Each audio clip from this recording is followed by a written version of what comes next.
வரலாற்று சிறப்புமிக்க கோவை மாநகரில் மிகவும் எழுச்சிகரமாக நடைபெற்று முடிந்திருக்கிற நீலச்சட்டை பேரணி, நடைபெற்றுக் கொண்டிருக்கிற சாதி ஒழிப்பு மாநாட்டில் பங்கேற்று சிறப்பு செய்து கொண்டிருக்கிற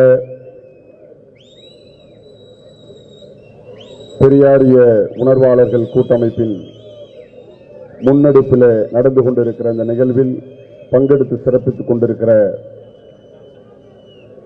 திராவிடர் கழகத்தினுடைய தலைவர் ஐயா ஆசிரியர் அவர்கள் உள்ளிட்ட மேடையிலே வீட்டிருக்கக்கூடிய தலைவர் பெருமக்களே, இந்த நிகழ்விலே கலந்து கொண்டு சிறப்பித்துக் கொண்டிருக்கிற பல்லாயிரக்கணக்கான பெரியாரிய அம்பேத்கரிய மார்க்சிய உணர்வாளர்களே,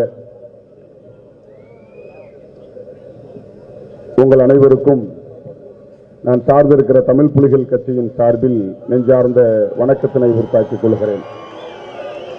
எல்லாவற்றிற்கும் மேலாக அண்மையிலே மேட்டுப்பாளையம் நடூர் பகுதியிலே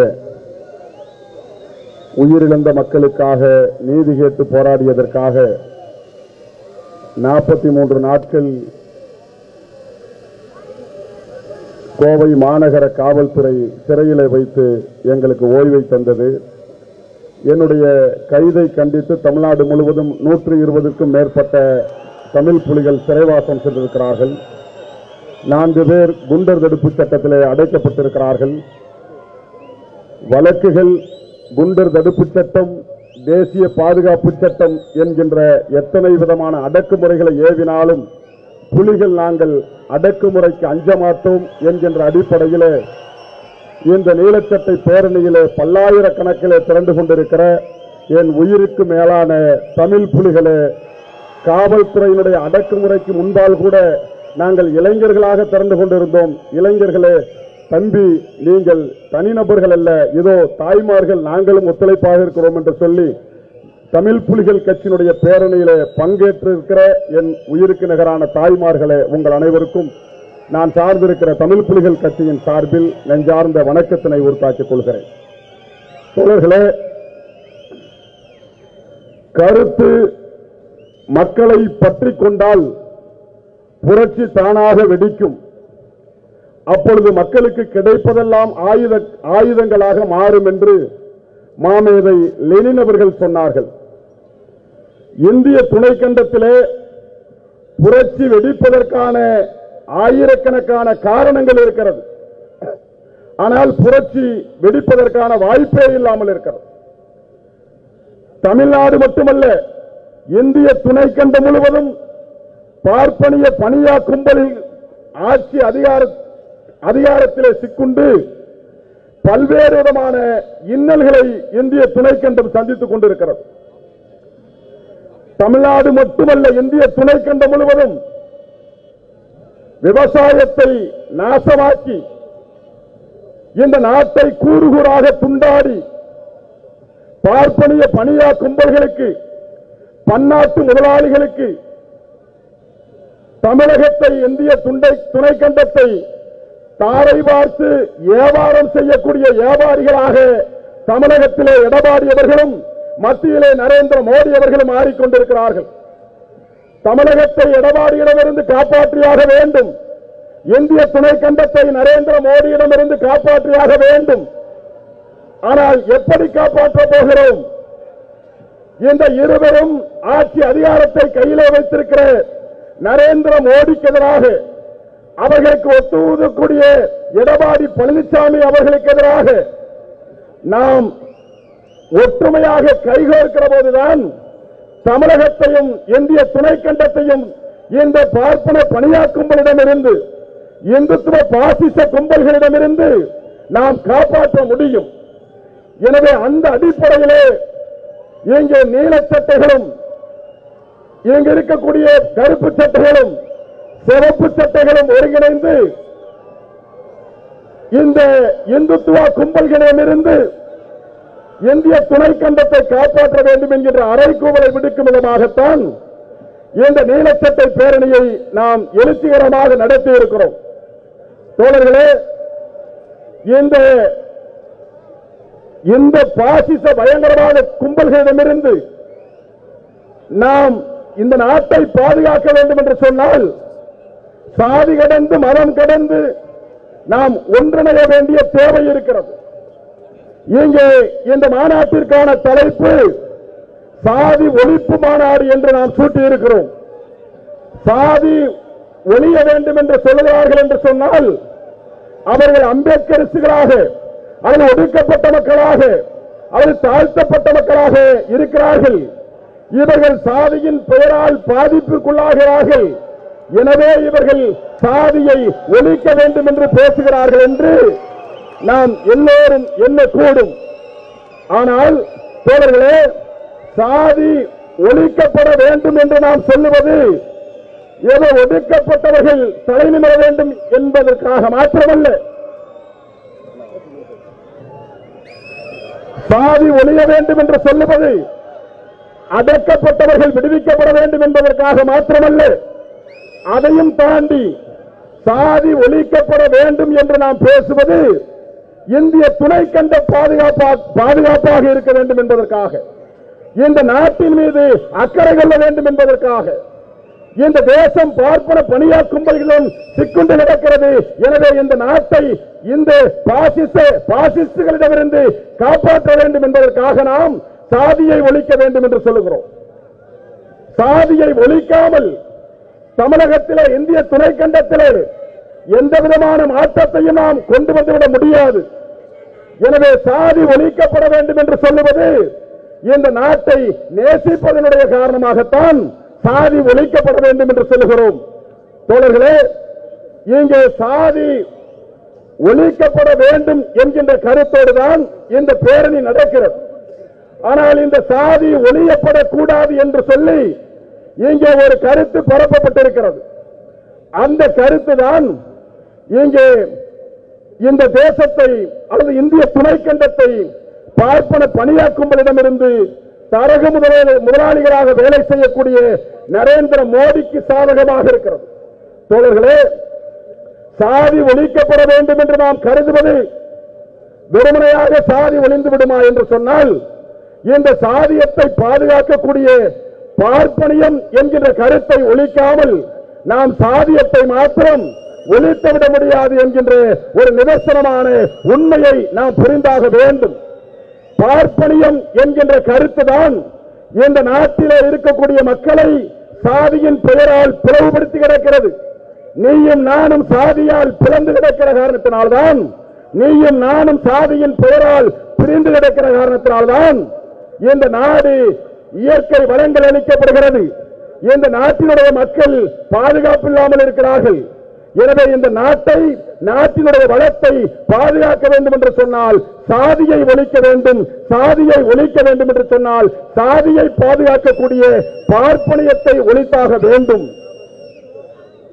எனவேதான் பார்ப்பனியம் என்கின்ற கருத்தை நாம் புரிந்தாக வேண்டும்.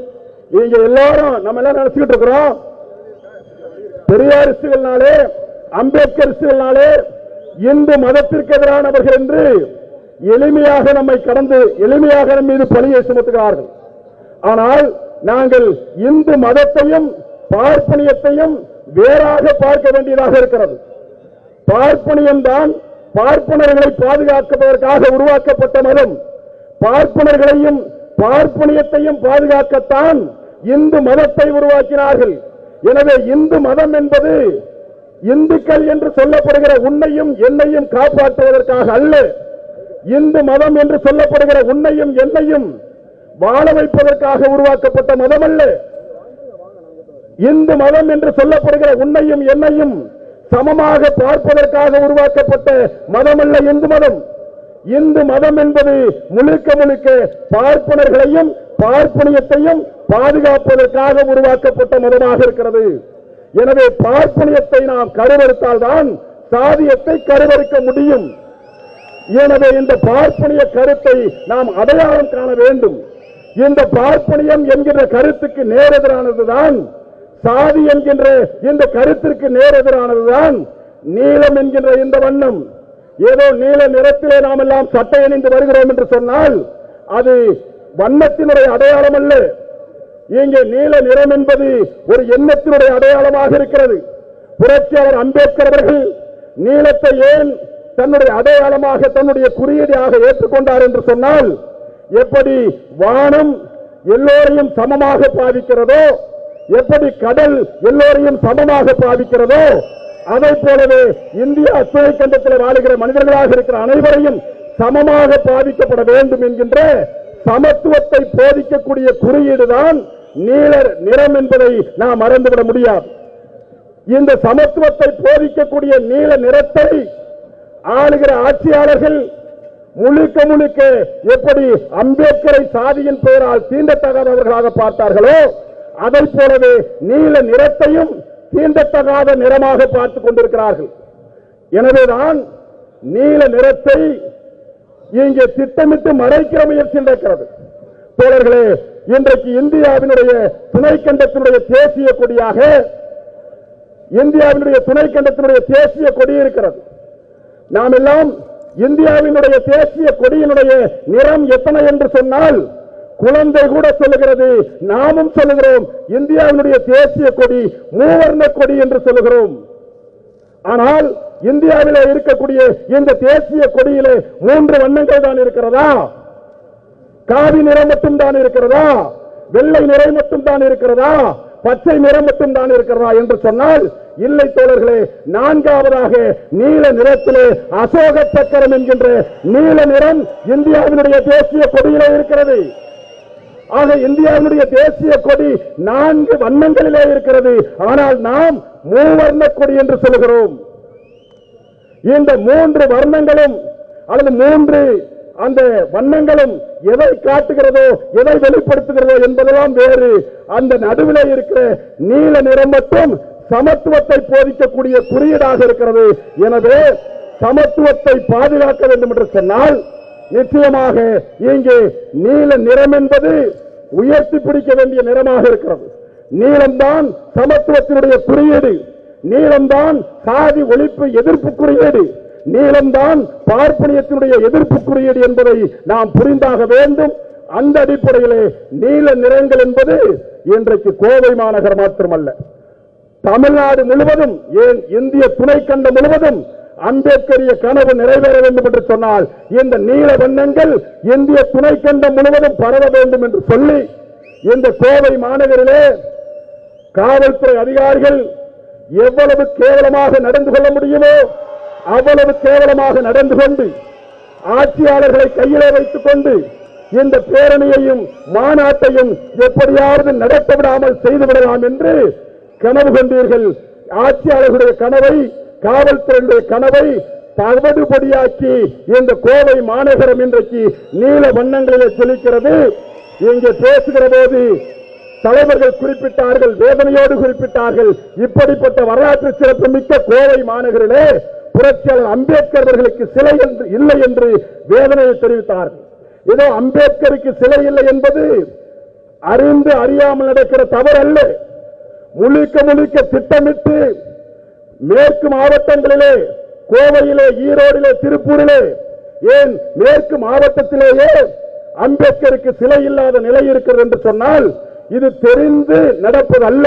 மாறாக இந்த சிலைகள் நிறுவப்பட்டால் மேற்கு மாவட்டங்களில் இருக்கிற ஒடுக்கப்பட்ட தாழ்த்தப்பட்ட மக்கள் அம்பேத்கரை எண்ணி எழுச்சி பெறுவார்கள், அரசியல் அதிகாரம் பெறுவார்கள் என்று சொல்லி திட்டமிட்டு இங்கு இருக்கக்கூடிய உயர் சாதியை சார்ந்த அரசியல் கட்சியில் இருக்கிற சட்டமன்ற உறுப்பினர்களும் பாராளுமன்ற உறுப்பினர்களும் இங்கே அம்பேத்கர் சிலை வரவிடாமல் தடுக்கிற முயற்சியில் ஈடுபடுகிறார்கள்.